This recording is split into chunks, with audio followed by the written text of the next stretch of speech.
then men just have a natural gift to not buy any clothes at all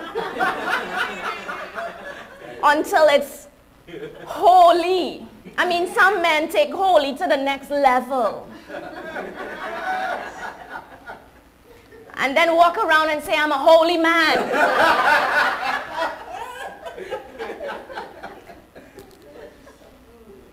And so that's a gift in them. Men know how to preserve, and one shirt, two pants, that's enough for me. I don't want to be going out with my husband at this age after we so young still, but, and he's gold teeth and...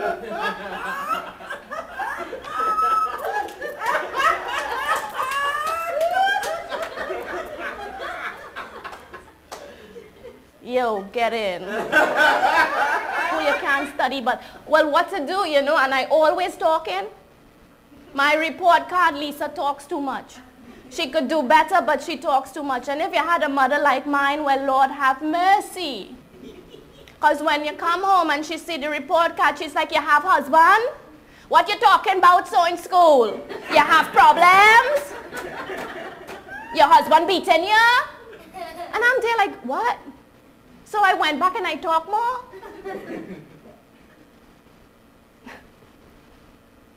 But my talking was a gifting, you see. God has me here today, man. I just didn't understand the purpose of it then. And the devil tried to shut me up. It's called the Adam and Eve syndrome. So the thing that we cannot have becomes a thing that is desirous to us. Ooh. Did you hear what I said? The thing that you cannot have is a thing that becomes desirous to us because the enemy knows how to worm his way in. I also find that funny because, you know, the day when the serpent, this is off track, but, you know, me and my imagination, I'm like, the day that the serpent came and tempted Eve, he was walking. Because part of the curse is after today, on your belly shall you crawl. I'm trying to wonder how that snake walked. Have you ever thought about that? Like,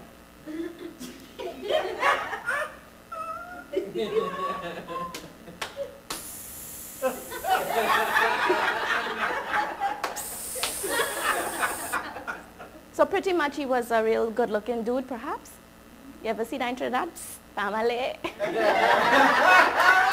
Right there's a snake.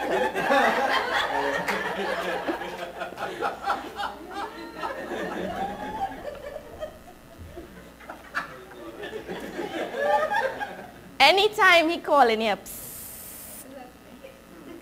run in the other direction. Jesus, let's say Jesus is taking a little walk up in heaven, brushing his teeth. Yeah, he still have teeth, I think.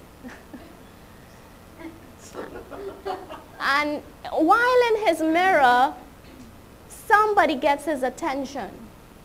What causes God to stop and turn around and say, that person, I'm going to reward? Nobody knows. Anybody? Take a whim at it. Come on. Who God rewards? But how do you seek God? Do you go up and climb up Jacob's ladder? Faith, God responds to faith. So he's brushing his teeth and singing, worship the King. I will worship him. And he's probably doing a little dance and stuff. And then all of a sudden, Siobhan is in need of great healing. And she's in a moment where she's reading the Bible. And then she grabs that thing out of the Bible that says, by his stripes, I am healed. Jesus spits out that Colgate and he's like, and I know it's Colgate because Mr. Colgate used to tithe. Anyway. Yeah? So Jesus doesn't use any other brand but Colgate. And he says, I'm going to reward that. Do you get it? It's that simple. Faith. Jesus responds. You get a little hard trouble in your marriage, oh Lord, you're ready to drink Gramazone.